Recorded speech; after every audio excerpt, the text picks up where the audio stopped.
photo shoot, and then yung last day, may free day. Tapos sobrang biglaan lang na punta tayo dun sa mga elephants. Super gusto ko. So pumunta kami, tapos nakapicture ako sa elephants. At sa kanyang nalalapit na birthday sa Sabado, simple at pribado ang plano niyang selebrasyon.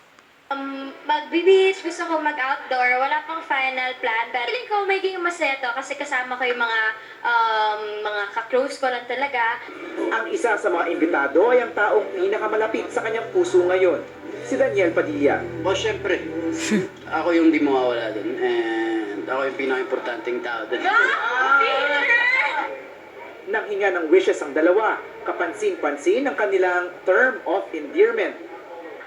Mas maging strong ako habang tumatanda ako, and then mas matuto ako sa mga mistakes na nagawa ko na noon. Sana mas naging better person ako ng. Syempre, happy birthday, Bal. Sa tagal-tagal mo na dito sa showbiz, Bal. You're very successful, obviously, di ba? And we're very happy na at sana tuloy-tuloy yan. Ikaw pala ang minahal ko ng ganito. Pelikula ang susunod na project ng Katniel. MJ Felipe, ABS-CBN News.